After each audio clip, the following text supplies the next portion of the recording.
Haleluya. Shalom saudara, selamat pagi. Apa kabar saudara pada hari ini? Selamat hari Minggu buat kita semua. Kita bersyukur buat kebaikan Tuhan. Hari ini kita ada di minggu yang kedua di bulan Agustus. Luar biasa pemeliharaan Tuhan buat kita saudara. Kalau kita boleh ada hari ini semua karena kebaikan Tuhan bagi setiap kita. Saya menyambut Bapak Ibu saudara yang baru pertama kali mengikuti ibadah online bersama-sama dengan kami GBI Rock Malaysia pada pagi hari ini. Dan saya mengajak Bapak Ibu saudara untuk mengikuti Zoom Fellowship pada hari ini, nanti malam pukul 7, saudara bisa menghubungi nomor yang ada di layar saudara hari ini dalam WhatsApp untuk mendapatkan link. Kita bisa bersama-sama berfellowship dengan saudara seiman yang lain.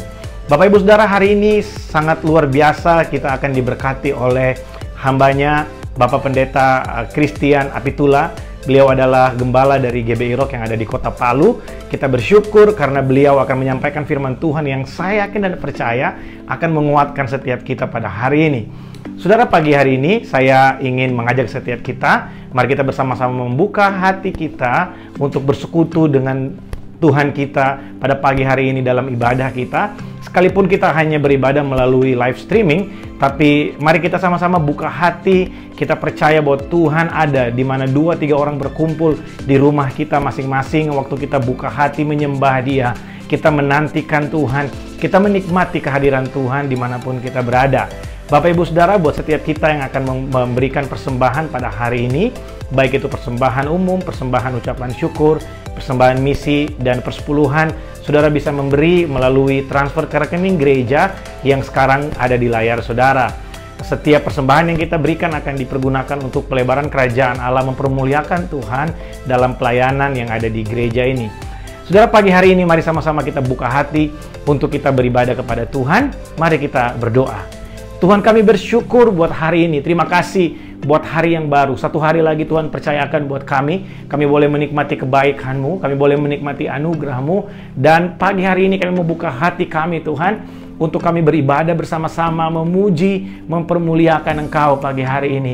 Terima kasih Tuhan. Mari Engkau melawat setiap kami. Setiap kami yang haus dan lapar akan Engkau, kami pasti berjumpa dengan Engkau pagi hari ini. Terima kasih Tuhan. Engkau memberkati hamba-Mu Bapak Chris Apitula yang hari ini akan sharing buat setiap kami. Engkau mengurapi hamba-Mu ini. Setiap perkataan yang keluar adalah isi hati Tuhan buat setiap kami.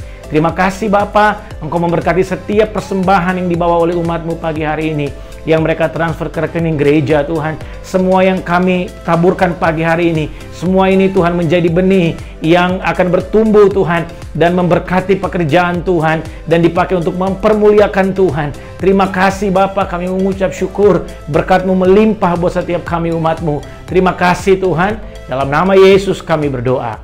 Amin. Saudara, selamat hari Minggu, selamat beribadah.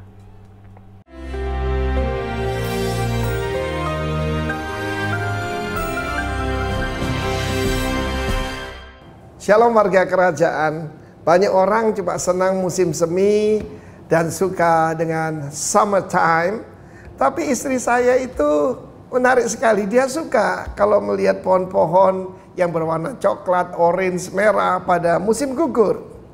Kita pernah pergi ke satu tempat yang sangat indah namanya Chusaiko di daerah utara sana dekat Tibet ya, di China. Tetapi sayang kita datang tidak pada musim gugur, sehingga daun-daunnya cuma hijau dan refleksi di danau itu cuma kelihatan hijau. Dan mereka berkata, kamu datang pada musim yang keliru. If you come on autumn or fall, akan begitu indah karena berwarna-warni. Karena itu ketika ada musim gugur dalam hidup kita pada saat ini, ketika penghasilan mungkin berkurang, ketika apa yang kita biasanya ada dan menerima juga tidak kita terima, just enjoy. Dalam Yakobus 1:12 kata, berbahagialah orang yang menghadapi berbagai percobaan dan lulus tahan uji. Dia akan menerima apa? Mahkota kehidupan. Mahkota sana Stefanus. Stefanus adalah mahkota untuk pemenang, ya. Karena Tuhan hanya memberkati the overcomer. Amin. Ada begitu banyak berkat untuk the overcomer apabila dia telah tahan uji. Ternyata selama ini saya sudah sampaikan bagaimana dalam minggu yang lalu orang itu harus mencapai lacking nothing. Apa yang kurang dalam hidup saya? Yang paling tahu istri saya. Dia bilang, kamu tuh kurang sabar. Aneh sekali nama Chinese saya Jin atau Ren itu artinya dua ya. Yang pertama artinya sabar. Saya jadi kalau mestinya ganti nama bukan Pak Arifin, Pak Sabar. Dan yang satu lagi artinya baik, kind. Jadi rupanya antara orang sabar dan orang baik itu dua sisi dari sebuah mata uang. Ya, kalau orang sabar biasanya baik dan orang baik biasanya sabar. Nah, saudara yang kasih Tuhan, waiting itu tidak mudah, saudara.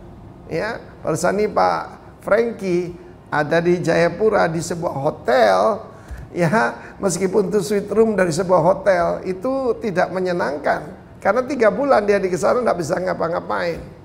Dan demikian juga mungkin banyak para saudara seperti itu. Tetapi saudaraku, untuk melatih kita sabar, kita harus masuk dalam satu keadaan. Baik, kalau orang berkata, sampai kapan ini? Artinya kita belum sabar. Sabar sana makrotimia. Makrotimia. Panjang sabar. Panjang sabar dan kelemah lembutan itu saudara kembar. Saudara, berbagai orang yang lemah lembut. Sebab dia akan mewarisi bumi kan? Iya kan? Dan firman Tuhan menjelaskan pada kita, Yakobus 1:12, yang kita mau tunggu adalah bukan cuma sempurna, but the crown of life. Life di sana zoe, hidup yang kekal. Karena itu di dalam 2 Timotius pasal 2 digambarkan 3 golongan orang. Yang pertama prajurit, prajurit yang baik dari Kristus Yesus. Yang kedua seorang atlet yang menjadi juara. Dan yang ketiga seorang petani yang tekun, yang sabar, yang menanti hasil yang baik. Karena itu ketiga-tiganya memerlukan ketekunan. Ya, kesabaran, ketekunan, ketahanan, ini adalah yang Tuhan mau dalam hidup kita. Itu membuktikan kualitas hidup kita. Ingat ya, bukan soal doing tapi being. Karena kita diciptakan menurut citra dan gambar Allah. Dan Tuhan itu Maha Pengasih, Maha Penyayang. Tuhan memberkati kita semua. Makin sabar, makin tekun, dan makin kuat di dalam Tuhan. Bertahan menghadapi segala sesuatu. The crown of life tersedia untuk saudara saya. Haleluya, amin. Shalom, puji Tuhan. Selamat bertemu kembali dalam kasih Tuhan. Mari sama-sama kita memuji Tuhan sebagai Allah yang baik, kasih setia dan kekal selama-lamanya. Amin. Memasuki gerbangnya Tuhan dengan hati yang bersyukur, ku bersorak memuji Tuhan.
kasih setianya untuk selamanya. Sebab Dia baik, Dia sungguh baik, kasih setianya kekal. Oh, sebab Dia baik, Dia sungguh baik, kasih setianya untuk selamanya. Sebab Dia baik, Dia sungguh baik, kasih setianya kekal. Kasih setianya kekal, kasih setianya kekal selamanya.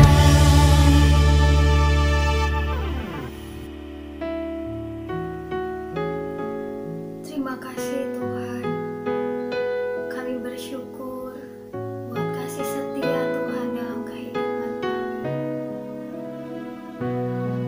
Kami bawa sembah kami yang terbaik bagimu Yesus.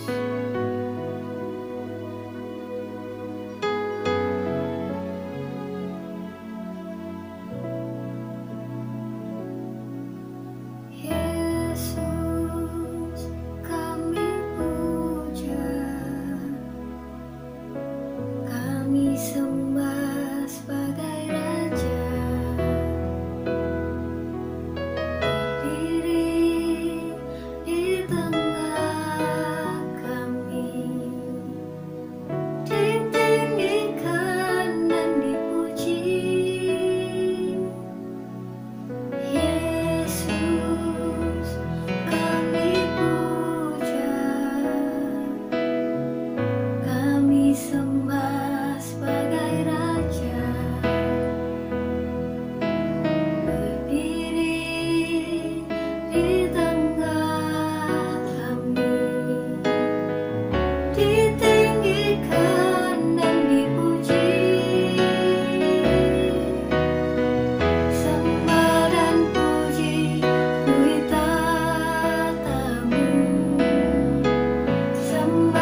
Kami berdoa di dalam nama Yesus, Tuhan tawan kami dalam roh-Mu, supaya apa yang menjadi kehendak-Mu tersampaikan kepada salah satu the body of Christ yang ada di Malaysia.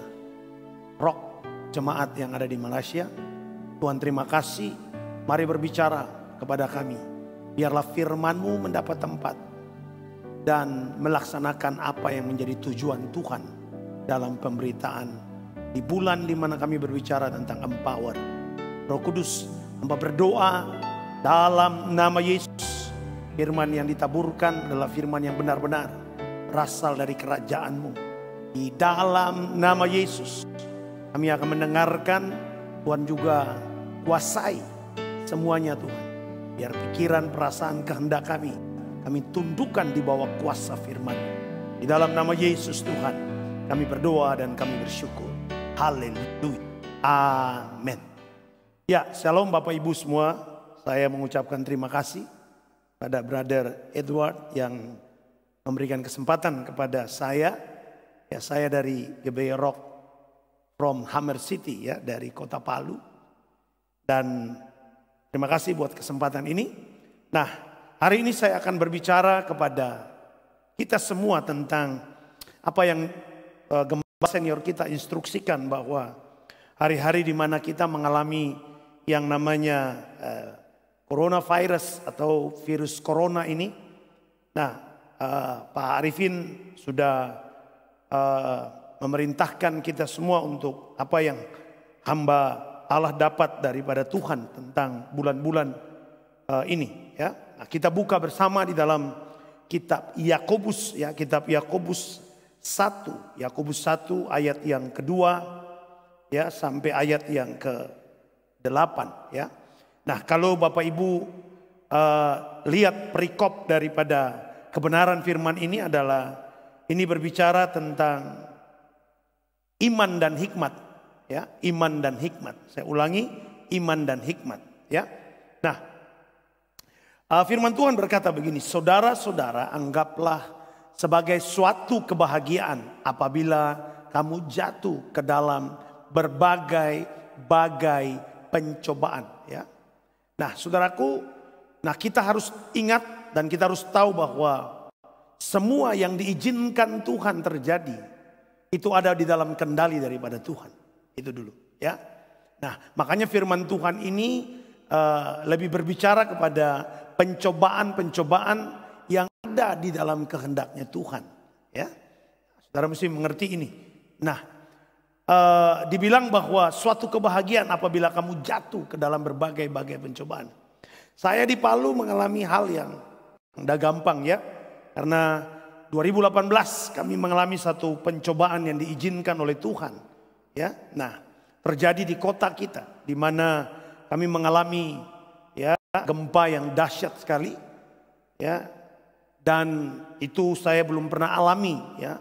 Dan kami pikir bahwa itu mungkin sudah dunia udah selesai ya. Tapi kemudian dari apa yang diizinkan Tuhan itu, kemudian saya dapat banyak pembelajaran ya. Di antaranya Tuhan berbicara kepada saya yang kemudian itu menjadi direction daripada pelayanan di tempat kami ya. Saya ingat sekali pencobaan yang diizinkan terjadi, kemudian keluar daripada musim-musim yang sangat sukar tersebut ya. Apa yang keluar dari situ? Yang keluar adalah pemahaman kami tentang Tuhan yang lebih dalam ya. Sekali ketika Tuhan memperlihatkan kepada saya apa yang namanya tentang pondasi ya, waktu itu 2018 ya. Nah, pondasi itu Tuhan kasih tahu kepada saya waktu saya mendapat melihat satu rumah yang setelah gempa selesai, lalu rupanya rumah itu terangkat ya, pondasinya pun terangkat ya. Bahasa saya bahwa pondasi yang tadinya dia tersembunyi di tanah, tapi kemudian dia terekspos, dia keluar di atas tanah. Dan saudara, apa yang terjadi? Ternyata pondasi itu kelihatan patahnya ya. Dia terekspos dari dalam yang tadinya dia disembunyikan, lalu kemudian ada patahan di pondasi itu. Nah, saudara tahu kalau yang namanya pondasi sudah patah, nah apapun juga yang akan mau dibangun di atasnya sudah tidak bisa.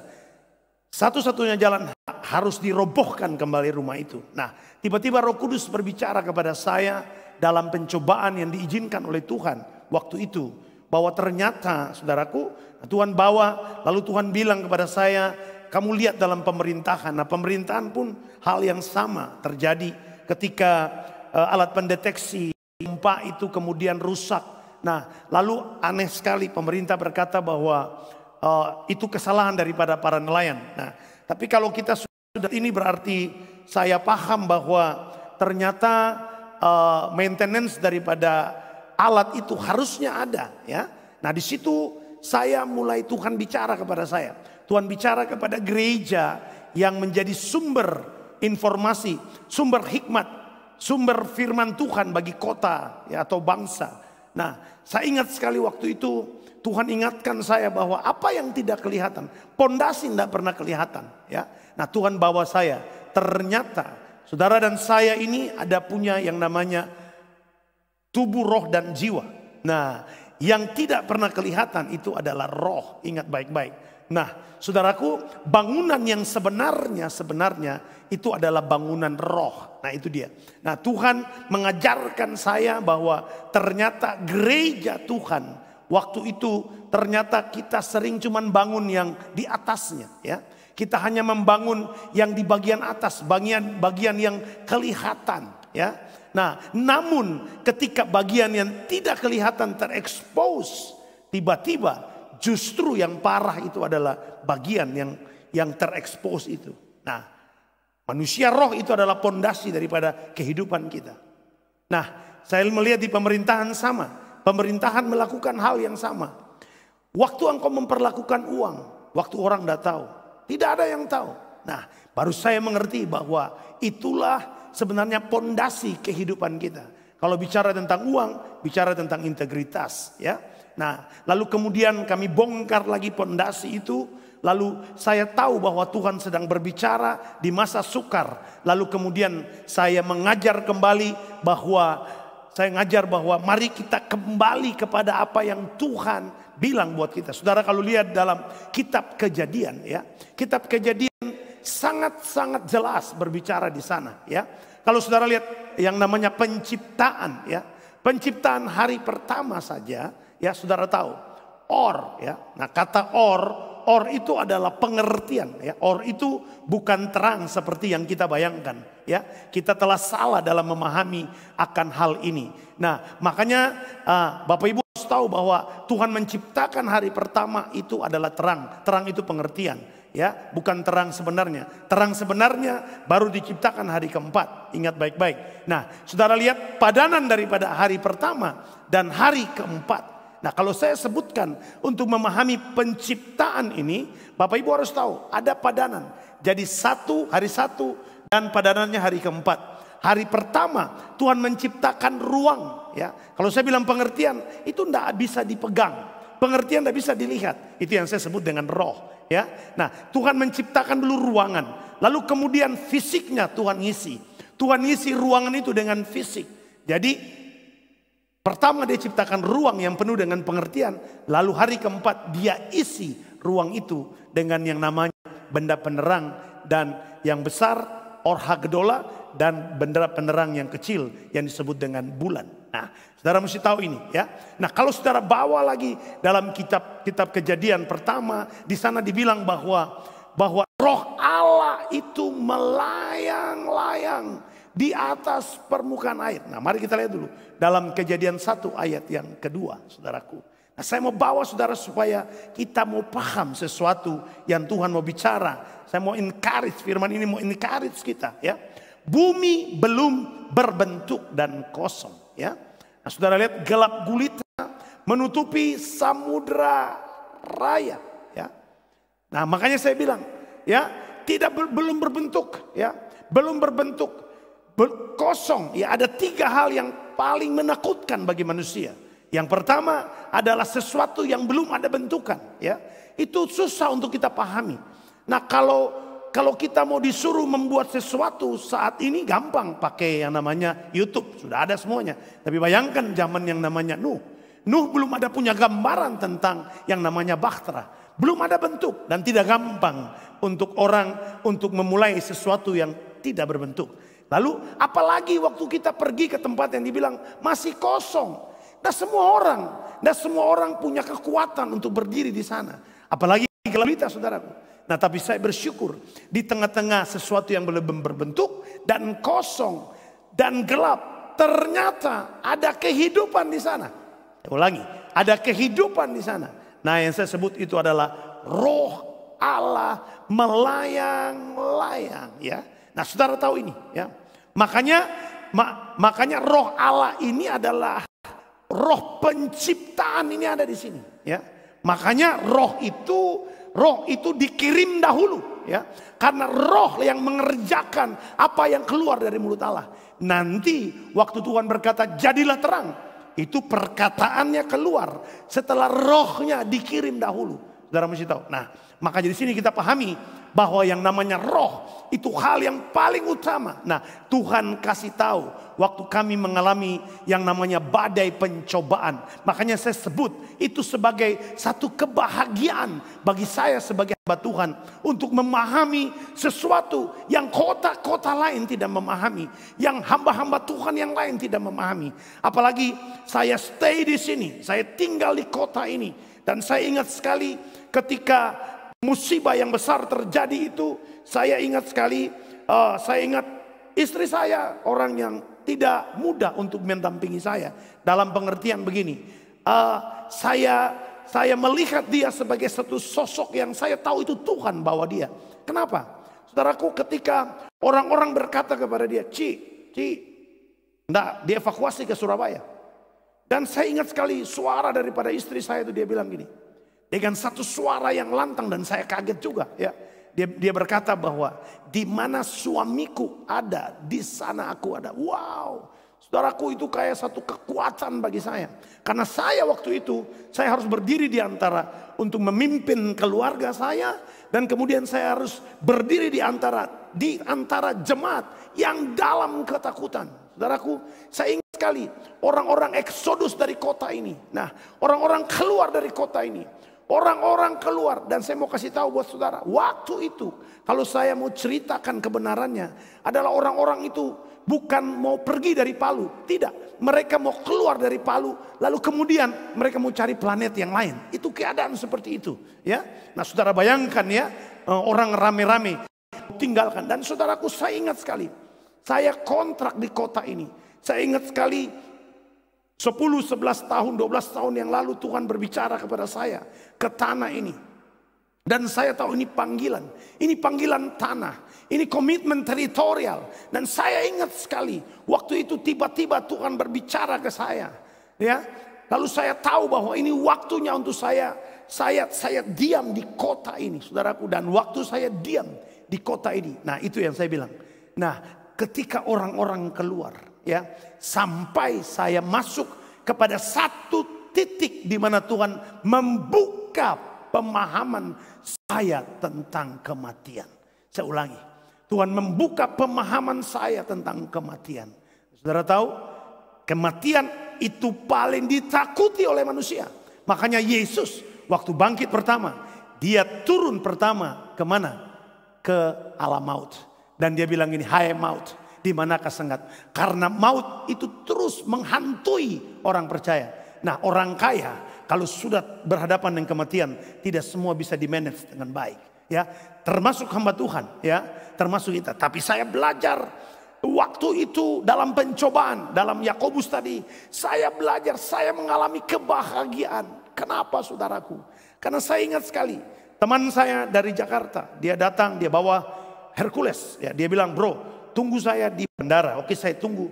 Dan waktu dia datang dan dia berkata begini, itu saudaraku, hari itu orang ngantri untuk naik pesawat itu sampai 4 hari baru bisa kebagian naik pesawat. Saudara bayangkan itu, harus bermalam tinggal di bandara, tidur di bandara. 4 hari kemudian baru tinggalkan Palu. Nah, waktu itu dia bilang, bro, datang saja, nanti sama-sama dengan saya. Saudaraku, waktu tiba-tiba pas dia datang, lalu tiba-tiba roh Tuhan berbicara kepada saya begini, dengar, ya. Ini yang saya merasa bahagia. Mungkin kebahagiaan saya tidak bisa dialami oleh orang yang lain. Ya, dia bilang begini. Ya, waktu dia bilang, bro siap. Lalu saya bilang buat dia bilang, bro, terima kasih. Ya, bro berangkat aja. Dia lihat saya, dia kaget setengah mati. Kenapa sudah ada fasilitas, gampang, tidak perlu lagi ngantri kamu saudara. Dengan keluarga saya angkut ke Jakarta.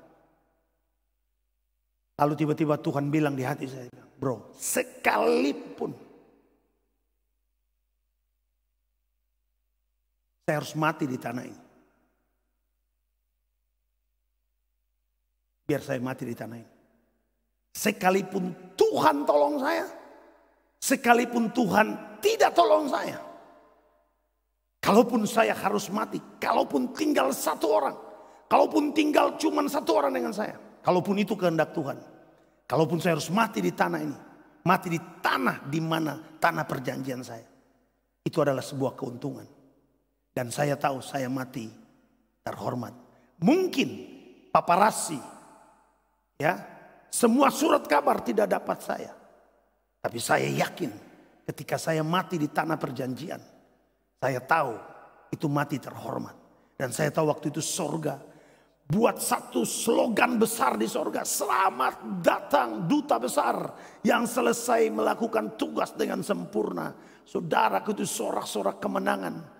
Menjemput duta besar yang mati. Matinya keren. Itu dia. Ya, nah itu yang saya bilang. Saya bersinggungan dengan kematian. Dan semenjak itu saya tidak lagi takut dengan kematian. Saya mau kasih tahu saudara. Ya, waktu gempa itu kami bersinggungan dengan kematian. Kematian baku lewat bahasanya berseberangan dengan kami. Cuman karena dia jalan, tidak ada nama kami untuk diambil. Makanya saya sering mendoakan orang sakit. Dan saya tahu kalau roh maut datang mengambil orang itu. Saya tahu. Tapi waktu kami di Palu 3 hari terjadi kegelapan. Saudara, saya mau kasih tahu. Kota kami disergap oleh yang namanya roh maut. Ribuan orang mati. Saya mau kasih tahu. Sampai malaikat maut itu tunggu. Sampai yang belum mati dia tunggu sampai mati. Bayangkan saudara. Nah, saya bahagia. Kenapa? Semenjak itu ada sesuatu yang saya lakukan di dalam gereja ini. Saya ingat sekali waktu itu. Saudaraku, apa yang merupakan kebahagiaan saya? Wow, saya mau cerita buat saudara. Saya ingat sekali ketika kita ibadah di sini. Nah, kami di Palu biasanya sebelum gempa, ya, kami biasa kalau mau persembahan itu harus didoakan, ya. Lalu kemudian jemaat itu maju, masing-masing ke tempatnya, ke tempat persembahan, lalu mereka menaruh persembahan. Lalu tiba-tiba Tuhan bilang begini. Sebagai tanda terima kasih, sebagai tanda ucapan syukur atas peristiwa yang dahsyat itu. Memang 2 jemaat kami mati, 4 sebenarnya, tapi 2 hidup tapi ada mengalami kecacatan, ya. Ada yang 1 di kaki patah, ya. Nah, lalu yang 2 meninggal. Saudaraku, memang ada yang meninggal. Tapi Tuhan berkata kepada saya. Saya masuk gereja waktu itu ketika itu persembahan terakhir saya ingat. Lalu saya berdiri di hadapan mimbar dan saya bilang. Hari ini adalah hari terakhir untuk kita membawa persembahan ke depan. Untuk kita mendoakan persembahan. Untuk kita membagikan persembahan sebelum kita memberi. Kenapa? Karena mulai hari ini, mari.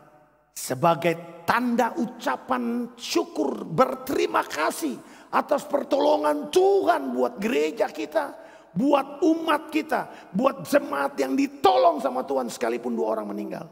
Mari, mulai hari ini kita menaikkan cara kita memberi kepada Tuhan. Kalau kemarin didoakan, disuruh-suruh dari mimbar, hari ini mimbar itu tempat kotak persembahan tidak lagi di depan. Dia ada di pintu masuk. Atau dia ada di belakang. Dan semenjak hari itu. Sampai hari ini. Oleh pertolongan Tuhan. Saudaraku. Saya merasa bahagia. Karena pencobaan yang Tuhan izinkan terjadi. Ternyata ada hal-hal ilahi. Yang Tuhan kerjakan. Semenjak itu. hati saya sudah tidak tertarik lagi. Ya, saya sudah melihat uang sebagai akibat, dia bukan lagi tujuan. Akibat ada di belakang, tujuan Tuhan ada di depan. Saya belajar hari itu sampai hari ini. Tuhan melengkapi kami, Tuhan memberkati kami. Musim corona, selama saya khotbah live streaming, Tuhan sudah ngomong kepada saya di depan bahwa jangan coba-coba kamu bicara persembahan. Dan saudara kalau saksikan live streaming kami, tidak ada arahan apapun, tidak ada nomor rekening satupun, tidak ada arahan apapun. Kenapa? Karena kami ngerti, saudaraku. Makanya saya belajar, ya, uang dengan hidup sebenarnya mana yang lebih tinggi? Saya ulangi, uang dengan hidup mana yang lebih tinggi? Ya, nah, saya melihat sering gereja melakukan itu. Kenapa? Waktu persembahan kita seakan-akan kasih karpet merah buat dia. Seakan-akan waktu persembahan kita kasih ruang selebar-lebarnya buat dia. Padahal dengan hidup, harusnya hidup yang lebih kita kasih kesempatan. Uang, tapi sebaliknya kita lakukan itu di gereja. Nah, saya mengalami kebahagiaan. Ya, nah, kita kembali kepada Yakobus tadi. Ya, Yakobus 1 ayat yang kedua tadi. Yakobus 1 ayat yang kedua tadi. Ya, dibilang begini. Ya, anggaplah sebagai suatu kebahagiaan. Saya mengalami kebahagiaan. Ya, nah, ayat yang ketiga dibilang sebab kamu tahu bahwa ujian terhadap imanmu itu menghasilkan ketekunan. Saya belajar kapan hari saya datang, saya pergi pelayanan di 100 kilo kira-kira dari Palu. Lalu tiba-tiba saya keluar, saya pulang dari kota itu, dari tempat itu. Lalu saya melewat kuburan, lalu saya iseng berkata kepada istri saya, sayang kamu lihat sana kuburan. Lalu dia lihat, kenapa? Saya bilang, itulah rumah masa depan kita. Saudaraku, saya ingat sekali waktu saya berbicara rumah masa depan kita. Tiba-tiba Roh Kudus ngomong kepada saya. Roh Kudus ngomong begini, kau pernah lihat ada yang namanya pembantu, ya, asisten rumah tangga. Kamu pernah lihat ada asisten rumah tangga yang datang kepada tuannya dan berkata kepada tuannya, Tuan, saya mau mengabdi kepada Tuhan seumur hidup saya. Roh Kudus ngomong begitu. Lalu saya berkata, tidak pernah ada. Lalu Roh Kudus bilang ini, kalaupun ada, hamba tersebut saya akan memperlakukan dia menjadi hamba yang berbeda. Saudara tahu, waktu orang sudah mau mati buat tanah perjanjian, itu artinya apa? Itu artinya gini, satu hal yang paling sukar dalam pernikahan, ya, kalau saya bicara rumah tangga, yang paling sukar dalam rumah tangga itu apa? Waktu pasangan bisa menerima kekurangan pasangannya. Itu kalau sudah mengelai level itu, level sudah menuju ke kematangan, ya. Karena itu ujian berat sekali, ya. Ketika kita bisa menerima kekurangan pasangan kita. Nah, Roh Kudus ngomong gini, waktu kita bicara mati, sebenarnya itu sedang kita nikah dengan tanah itu. Tandanya apa? Kita tidak lagi ngomong apapun kepada tanah itu. Sebab tidak ada pernikahan. Tanpa pernikahan tidak akan ada kelahiran buah-buah pelayanan. Roh Kudus ngomong jelas. Jadi waktu kita bicara mati buat tanah, tiba-tiba tanah menerima kita. Lalu waktu dia menerima kita, terus kemudian tanah mengeluarkan sesuatu yang tersembunyi berabad-abad dari tanah itu kepada orang yang mengkontrak mati. Lalu dia mengeluarkan, lihat. Dan saya mengalami itu dalam pelayanan. Saya berjumpa dengan orang-orang tanah ini. Saya berjumpa dengan orang-orang yang tidak seiman dengan saya. Mereka bisa memperlakukan saya seperti kayak kenal. Ya. Mereka masuk di rumah makan, mereka bisa membayar tanpa mereka kenal siapa saya. Saya baru memahami.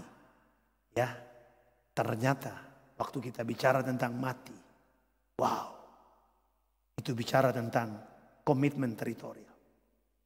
Dan saya bersyukur, saya ada di kota ini, saya mengalami banyak, ya, dan itu membuat saya semakin tekun dengan Tuhan, ya, saya semakin tekun dengan Tuhan. Dan ayat keempat bilang, dan biarkanlah ketekunanmu itu memperoleh buah yang matang, ya saudaraku. Buah yang matang. Nah, mari saya mau kasih tahu buat saudara. Tuhan selalu mencari dari kehidupan kita buah. Ingat baik-baik. Ya, saya ulangi saudaraku. Saudara bisa berbahasa roh, saudara bisa bernyanyi dalam roh, tapi dengar baik-baik bahwa itu harus kita buktikan itu dalam buah. Ya, ingat, orang tidak melihat bahasa rohmu. Dengar, orang tidak melihat lompat-lompatmu yang tinggi di gereja, tapi orang melihat kehidupan saudara. Makanya Tuhan suka dengan yang namanya buah. Itu dia.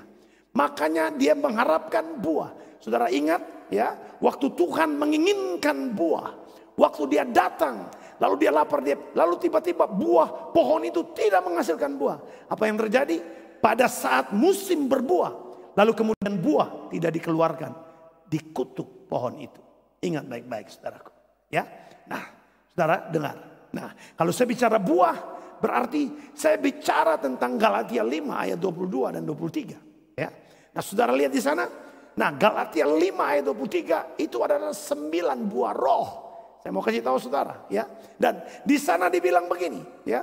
Di sana dibilang ini, kalau kamu bisa mengeluarkan buah ini dalam kehidupan kita. Nah, buah ini hanya bisa keluar kalau kita mengalami yang namanya ujian, saudara. Saya ulangi, buah ini bisa keluar kalau kita mengalami yang namanya satu proses kehidupan. Itu dia.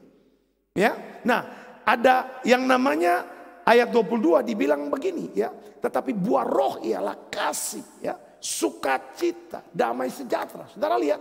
Nah, buah ini saya belajar dengan Tuhan bahwa ini adalah 3 hal yang menjadi indikator kepada Tuhan. Karena di buah roh ini ada bicara tentang 3 hal.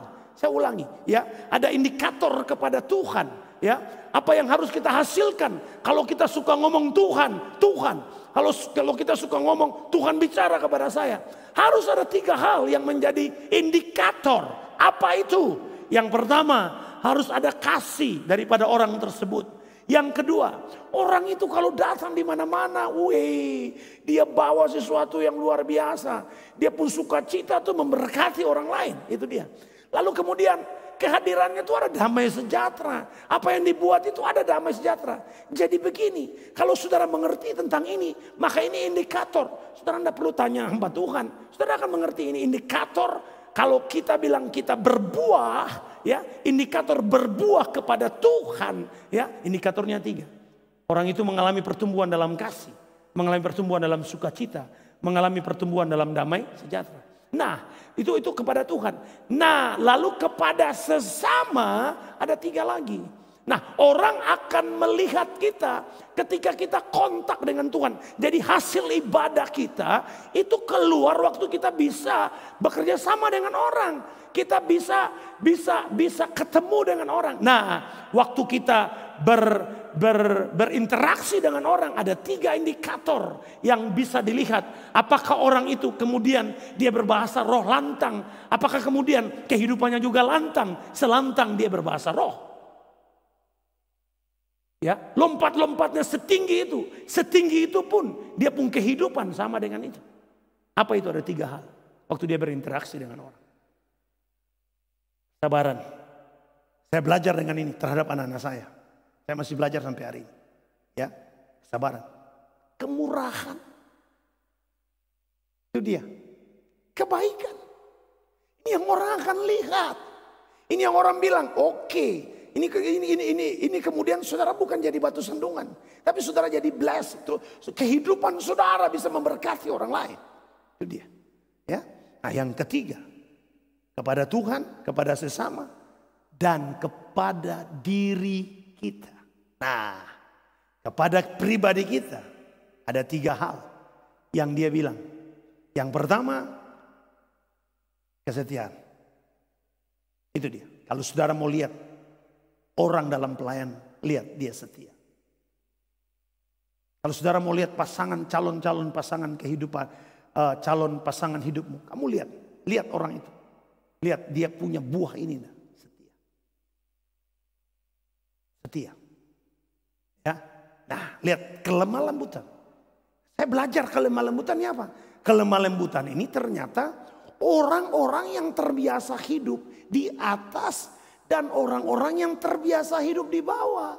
Jadi orang yang tidak kaget ketika dia diberkati Tuhan, dia biasa saja. Dan dia pun tidak mengutuk Tuhan, apalagi dia lagi dalam mengalami masa-masa seperti hari ini. Yang kehilangan pekerjaan. Orang yang terbiasa. Jadi begini, orang kaya adalah orang yang bisa hidup di dua musim kehidupan ini. Itu dia. Itu orang paling kaya. Waktu dia diberkati dia tidak kaget. Waktu dia pun tidak dapat apapun. Dia tidak menyangkal Tuhan yang dia sembah.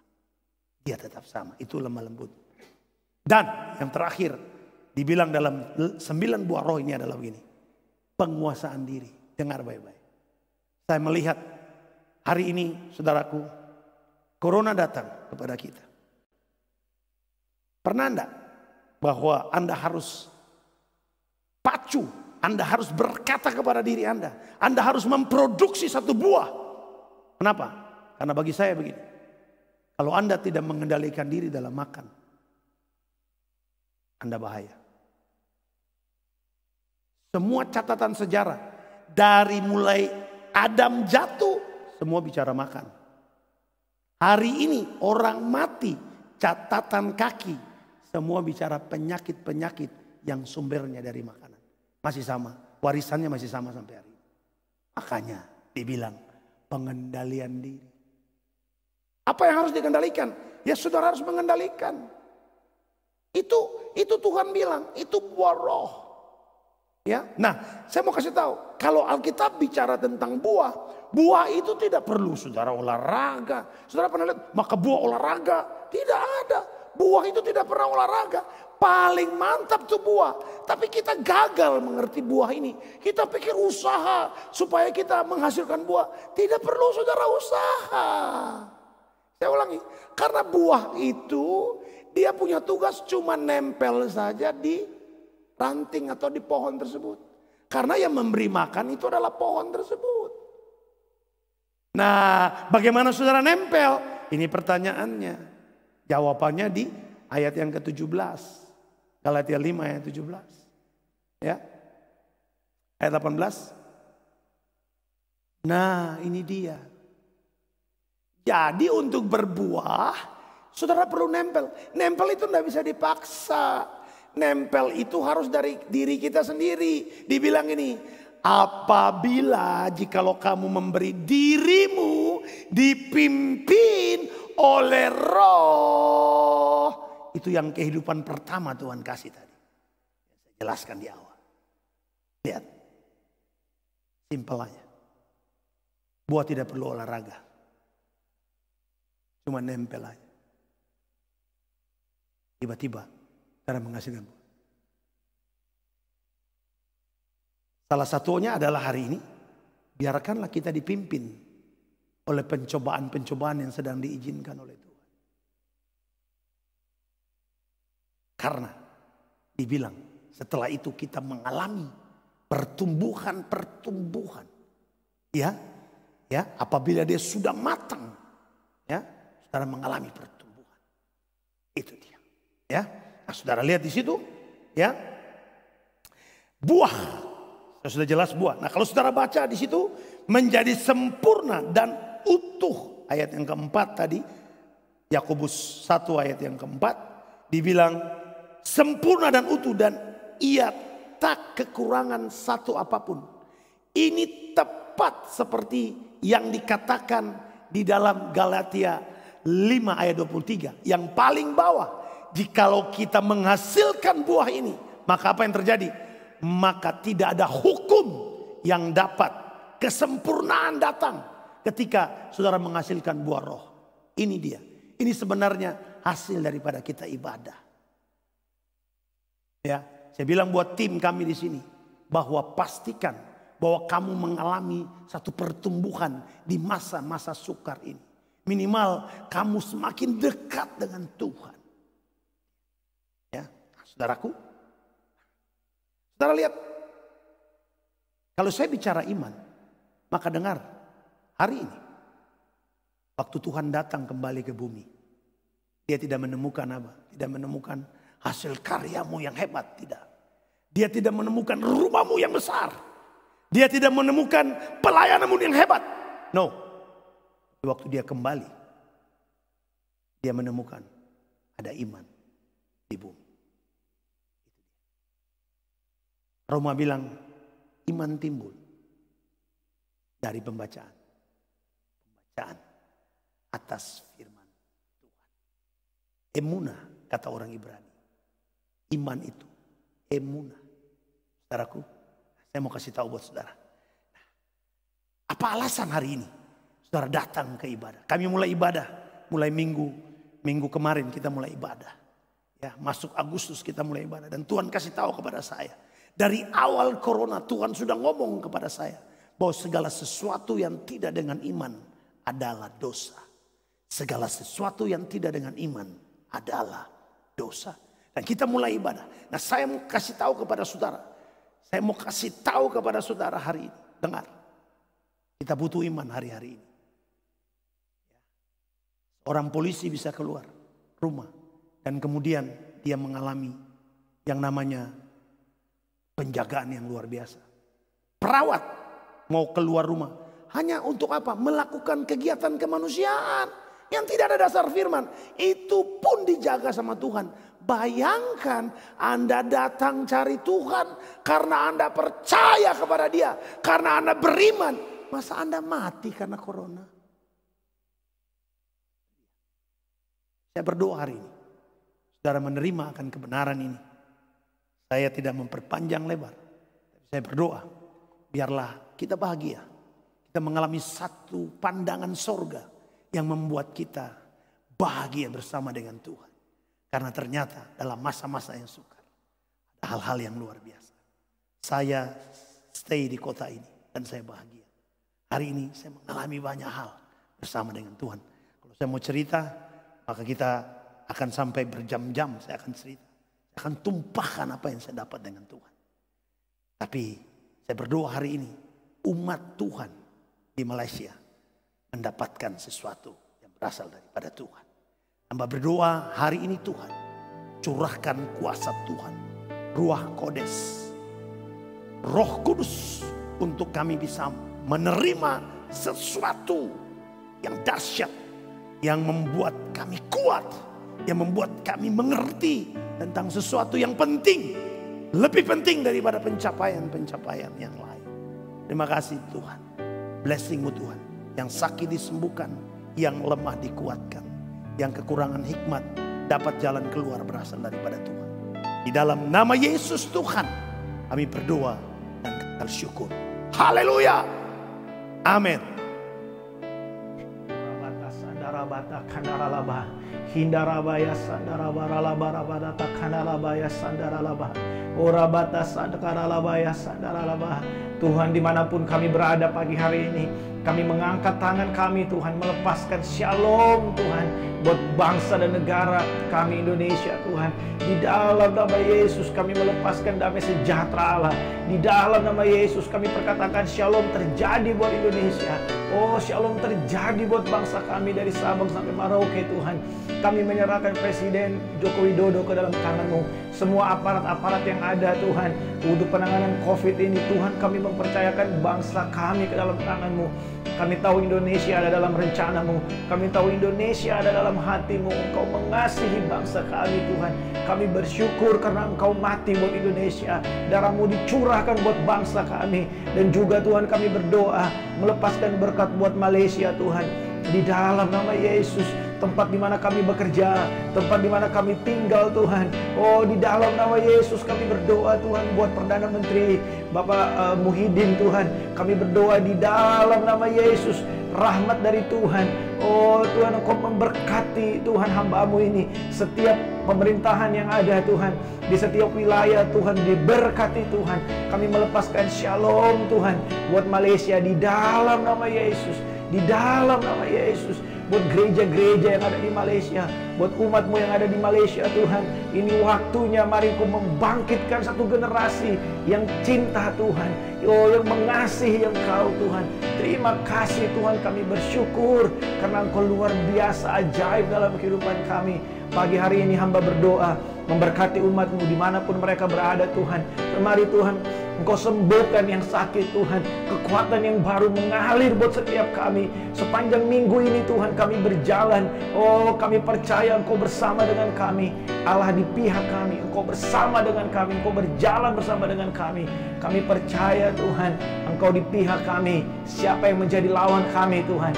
Terpujilah nama-Mu dalam kehidupan kami. Aku berdoa pagi hari ini Tuhan, setiap tangan yang bekerja diberkati Tuhan. Setiap tangan yang berusaha dilimpahi Tuhan dengan keberhasilan. Semua yang kami kerjakan dengan kedua tangan kami, semua yang kami usahakan dengan kedua tangan kami dijadikan berhasil oleh Tuhan. Daripada mula datang pertolongan kami, daripada mula datang berkat buat setiap kami Tuhan.